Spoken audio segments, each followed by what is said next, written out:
Charles Sobhraj 19 साल jail में रहने के बाद आखिरकार रिहा हो गया। भारतीय वियतनामी मूल का फ्रांसीसी नागरिक शोभराज इस समय बीमारी से जूझ रहा है। कई किताबों, फिल्मों एवं टीवी कार्यक्रमों के लिए शोभराज का जीवन दिलचस्पी का विषय रहा है। जानते हैं उसके जीवन के किस्से के बारे। अपराधों को अंजाम देने के अपने तरीके से बड़े बड़े अपराधियों को चकित कर देने वाले और जेल प्राधिकारियों को चकमा देकर कई बार फरार हुए कुख्यात, शातिर और निर्मम चार्ल्स शोभराज को वर्षों बाद नेपाल की जेल से शुक्रवार को रिहा कर दिया गया। इसी के साथ इस शातिर एवं कुख्यात अपराधी के जीवन का एक नया अध्याय शुरू हो गया। भारतीय वियतनामी मूल का फ्रांसीसी नागरिक शोभराज इस समय बीमारी से जूझ रहा है, लेकिन एक दौर ऐसा था जब कई देशों की कानून प्रवर्तन एजेंसियां उसे पकड़ने के लिए एड़ी चोटी का जोर लगा रही थी।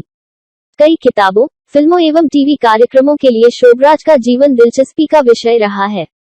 कई साल बाद वह एक बार फिर से सुर्खियों में छाया हुआ है। चार्ल्स शोभराज का शिकार हुई कई महिलाएं अपनी हत्या के समय बिकनी पहने मिली थी, इसलिए उसे बिकनी किलर और कई बार जेल से भागने में सफल रहने के कारण सांप उपनाम दिया गया। ऐसा संदेह है कि उसने 1970 और 1980 के दशक में एशिया में पश्चिमी देशों के करीब 20 यात्रियों की हत्या की। शोभराज 1975 में नेपाल में अमेरिकी महिला कॉनी जो ब्रोन्जिक की हत्या के सिलसिले में 2003 से काठमांडू की जेल में उम्रकैद की सजा काट रहा था।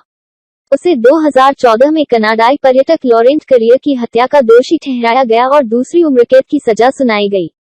नेपाल में उम्रकैद की सजा का मतलब 20 साल का कारावास होता है। रिचर्ड नेविले की पुस्तक the life and crimes of Charles Sobhraj के अनुसार एक समय एशिया के सबसे बड़े अपराधी समझे जाने वाले शोभराज ने एक बार कहा था कि मैं अपनी मर्जी से जेल से भाग सकता हूँ, मैं अपनी मर्जी से लूट सकता हूँ, मैं जैसे चाहता हूँ वैसे जी सकता हूँ। उसके पिता ने अपने परिवार को छोड़ दिया था।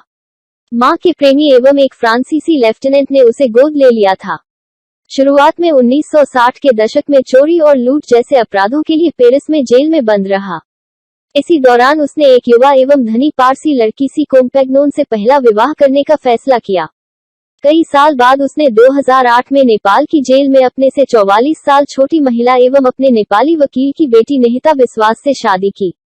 एक समय शोभराज के पीछे यूनान, फ्रांस, भारत, थाईलैंड, नेपाल और मलेशिया समेत कई देशों की कानून प्रवर्तन एजेंसियां थी। वह 1970 के दशक में कई पश्चिमी पर्यटकों की हत्या करने के कारण इंटरपोल की सर्वाधिक वांछित अपराधियों की सूची में रहा। इससे पहले वह हथियारों की तस्करी में शामिल रहा।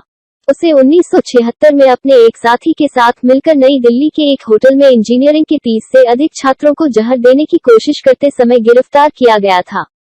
बाद में पता चला कि उसने एक फ्रांसीसी पर्यटक की भी हत्या की है। उसे विभिन्न अपराधों के लिए तिहाड़ जेल में 12 साल कैद की सजा सुनाई गई, लेकिन 1986 में वह कड़ी सुरक्षा वाली जेल तोड़कर भाग गया और सुर्खियों में आया। उसे जल्द ही गोवा के रेस्तरां से गिरफ्तार किया गया और फिर वह 1997 तक जेल में रहा। कई लोगों का मानना है कि शोभराज थाईलैंड को प्रत्यर्पित किए जाने से बचने के लिए तिहाड़ जेल से भाग निकला था।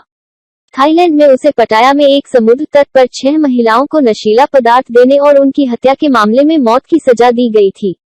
तिहाड़ जेल में रहते हुए थाईलैंड में उसके गिरफ्तारी वारंट की अवधि समाप्त हो गई थी।